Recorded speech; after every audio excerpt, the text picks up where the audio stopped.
আসসালামু আলাইকুম my dear learner, this is Hanif. Welcome to my channel. তোমরা সবাই কেমন আছো? আশা করি তোমরা সবাই ভালো আছো এবং প্রতিদিন স্পোকেন ইংলিশ প্র্যাকটিস করছো। এই ভিডিওতে আমি তোমাদের জন্য এনেছি একটা ইম্পর্টেন্ট প্রিপোজিশন ফরম এর ব্যবহার। এই ফরম সেন্টেন্সে বিভিন্ন জায়গায় বিভিন্ন অর্থে বসে, এই নিয়ে আমরা কনফিউশনে পড়ে যাই কোথায় কি অর্থে ফরম ব্যবহার হয়। ইনশাল্লাহ এই ভিডিওটা দেখার পর তোমার এই ফরমের ব্যবহার নিয়ে আর কোনো কনফিউশনে পড়বে না। তোমরা বুঝতে পারছো আজকের ভিডিওটা কতটা ইম্পর্টেন্ট। আমি তোমাদেরকে রিকোয়েস্ট করবো তোমরা কেউ ভিডিওটা কিপ করো না, শুরু থেকে শেষ পর্যন্ত আমার সাথে থাকো। আর চ্যানেল যারা নতুন এসছো বা প্রথম আমার ভিডিও দেখছো, প্লিজ চ্যানেলটা সাবস্ক্রাইব করে দিও। তাহলে এরপর যখন আমি ভিডিও আপলোড করবো সর্বপ্রথম নোটিফিকেশন তোমাদের কাছে পৌঁছে যাবে। তবে চলো দেরি না করে শুরু করি আজকের ভিডিও। প্রথমে আমরা ফর্মের ব্যবহার দেখবো যে হতে বা থেকে, অর্থাৎ কোনো একটা প্লেস থেকে আর একটা প্লেসে আসতে বা যেতে, এইরকম অর্থে থেকে অর্থে আমরা কি করে ফর্মের ব্যবহার করতে পারি। এক্সাম্পল দেখো, তাহলে বিষয়টা ক্লিয়ার হবে। তুমি বলে আমি দিল্লি থেকে আসছি, সেন্টেন্সটা কিরকম হবে? I am coming from Delhi. আর একটা এক্সাম্পল দেখো, সে লন্ডন থেকে এসেছিল, হি কেম ফ্রম লন্ডন। আশা করি তোমরা ফর্মের এই ব্যবহারটা বুঝতে পারলে। এসো এবার আমরা দেখি ফর্মের অন্য একটা ব্যবহার, এই আলাদা বা ভিন্ন অর্থ আমরা ফর্মকে ব্যবহার করতে পারি। এক্সাম্পল দেখো, তাহলে বিষয়টা বুঝতে পারবে। যদি বলি সে তার ভাইয়ের থেকে আলাদা, তাহলে সেন্টেন্সটা কি হবে? He is different from his brother. আর একটা এক্সাম্পল দেখো, মানুষ পশুর থেকে আলাদা, man is different from the animal. এবার আমরা দেখবো ফর্মের অন্য একটা ব্যবহার, সেটা কি রোগে ভোগা বা রোগে কষ্ট পাওয়া অর্থ আমরা ফর্মকে ব্যবহার করতে পারি। এক্সাম্পল দেখো, এটা যদি বলি সে জ্বরে ভুগছে, he has been suffering from fever. আরেকটা এক্সাম্পল দেখো, সে ক্যান্সারে ভুগছে, he has been suffering from cancer. আশা করি তোমরা ফর্মের এই ব্যবহারটা বুঝতে পারলে। এবার আমরা দেখবো ফর্মের অন্য একটা ব্যবহার, এটা কি মুক্ত হওয়া অর্থ আমরা ফর্মকে ব্যবহার করতে পারি। বিষয়টা কিরকম হয়? আমরা হয়তো একটা লম্বা প্রজেক্টে কাজ করছি, সেই কাজটা 2 মাস 3 মাস চলছে বা 1 বছর চলছে। এই কাজটা যখন শেষ হয় আমরা এই কাজ থেকে মুক্ত পাই, বা আমাদের এক্সাম শুরু হয়েছে 10-15 দিন বা 1 মাস আমাদের এক্সামের পিছনে থাকা খুব ব্যস্ত হয়ে থাকি। এই এক্সাম যখন শেষ হয়ে যায় আমরা এক্সাম থেকে মুক্ত হয়ে যাই, এইরকম অর্থ আমরা ফর্মের ব্যবহার করতে পারি মুক্ত হওয়া অর্থে। এক্সাম্পল দেখো, তাহলে বুঝতে পারবে। যদি বলি আমি টেনশন থেকে মুক্ত, তাহলে সেন্টেন্সটা কি এরকম হবে? I am free from tension. সে কাজ থেকে মুক্ত, he is free from work. আশা করি তোমরা ফর্মের এই ব্যবহারটা বুঝতে পারলে, যে আমরা মুক্ত হওয়া অর্থেও ফর্মের ব্যবহার করতে পারি। এবার আমরা দেখবো ফর্মের অন্য একটা ব্যবহার, সেটা কি উৎপন্ন বা থেকে অর্থেও আমরা ফর্মকে ব্যবহার করতে পারি। আমাদের যে অনেক জিনিস থেকে, অনেক কোনো কিছু জিনিস থেকে আমরা দেখবে আর একটা জিনিস আমরা তৈরি করে থাকি। এই আর এই যে জিনিসটা নতুন তৈরি হয় সেটা আগের ওই মেটেলের সঙ্গে এর কোনো মেল থাকে না, অর্থাৎ কোনো কোয়ালিটি আর থাকে না। এইরকম থেকে তৈরি হওয়া, পুরো কিছু থেকে তৈরি হওয়া বা উৎপন্ন হওয়া অর্থ আমরা ফর্মকে ব্যবহার করব।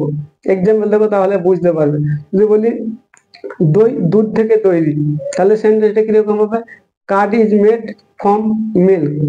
আর একটা এক্সাম্পল দেখো, রুটি আটা থেকে তৈরি, তাহলে সেন্টেন্সটা কিরকম হবে? Bread is made from floor. তোমরা ফর্মের এই বিষয়টাও আশা করি বুঝতে পারলে। এই ফর্মের এই বিষয়ে তোমাদের আর কোনো কনফিউশন থাকবে না। এবার আমরা দেখব ফর্মের অন্য একটা ব্যবহার, কি নির্দিষ্ট সময় অর্থ আমরা নির্দিষ্ট সময় থেকে বোঝাতে আমরা ফর্মের ব্যবহার করি। কিছু এক্সাম্পল দেখি, তাহলে বিষয়টা আমাদের ক্লিয়ার হবে এখানে কি অর্থে ফর্ম ব্যবহার হচ্ছে। যদি বলি অনুষ্ঠানটি সন্ধ্যা 7টা থেকে শুরু হবে, তাহলে সেন্টেন্সটা কিরকম হবে? The event will be started from 7 o'clock অথবা 7 PM। তোমরা এটা বুঝতে পারলে। এর আর একটা এক্সাম্পল দেখো, তাহলে বিষয়টা ক্লিয়ার হয়ে যাবে। দেখি আমাদের ভ্যাকেশন অর্থাৎ আমাদের ছুটি শুরু হবে শুক্রবার থেকে, তাহলে সেন্টেন্সটা কিরকম হবে? Our vacation will be started from Friday. আর একটা এক্সাম্পল দেখো, মার্চের 2 তারিখ থেকে রোজা শুরু হবে, তাহলে সেন্টেন্সটা কিরকম হবে? The first will be started from 2nd March। আশা করি তোমরা ফর্মের এই বিষয়টা বুঝতে পারলে। এই সম্বন্ধে তোমাদের আর কোনো কনফিউশন থাকার কথা নয় যে সময় বোঝাতে আমরা নির্দিষ্ট সময় থেকে কোনো কাজ হবে এরকম বোঝাতে আমরা ফর্মের ব্যবহার করতে পারি। এবারে আমরা দেখবো নির্দিষ্ট দূরত্ব বোঝাতেও আমরা ফর্মকে ব্যবহার করতে পারি।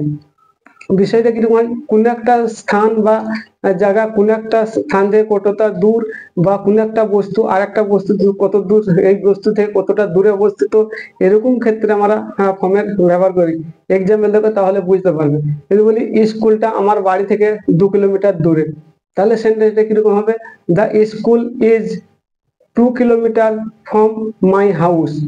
আর একটা এক্সাম্পল দেখো, গ্রামটা শহর থেকে 5 কিলোমিটার দূরে, তাহলে সেন্টেন্সটা কিরকম হবে, the village is 5 kilometre from the city. আশা করি তোমরা ফর্মের এই ব্যবহারটা বুঝতে পারলে, যে দূরত্ব অর্থাৎ একটা জায়গা আর একটা জায়গাতে কতটা দূরে অবস্থিত, এই অর্থ আমরা ফর্মকে ব্যবহার করতে পারি। এবার আমরা দেখি ফর্মের অন্য একটা ব্যবহার, দেখি কারণ বোঝাতেও আমরা ফর্মকে ব্যবহার করি। এক্সাম্পল দেখো তাহলে বিষয়টা বুঝতে পারবে, যে ভূমিকম্পের কারণে বিল্ডিংটা ভেঙে গেছে, তাহলে সেন্টেন্সটা কিরকম হবে, the building has broken from earthquake. আরেকটা এক্সাম্পল দেখো তাহলে বিষয়টা বুঝতে পারবে, সে জ্বরের কারণে অজ্ঞান হয়ে গিয়েছিল, হি হ্যাজ ফিটেন ফ্রম ফেভার, মানে সে জ্বরের কারণে অজ্ঞান হয়ে গিয়েছিল। আশা করি তোমরা ফর্মের এই ব্যবহারটা বুঝতে পারলে। সমস্ত ধরনের ব্যবহার ইনশাল্লাহ এই ভিডিওটা দেখার পর এই ফর্মের ব্যবহার নিয়ে তোমাদের কোনো কনফিউশন থাকবে না। ভিডিওটা যদি ভালো লাগে লাইক করবে, আর তোমার বন্ধু রিলেটেডের মধ্যে শেয়ার করে দিবে যারা ইংরেজি শিখছে। আর এই ভিডিও রিলেটেড কোনো প্রশ্ন থাকলে কমেন্ট বক্সে কমেন্ট করবে, আমি তোমাদের অ্যান্সার করার চেষ্টা করব।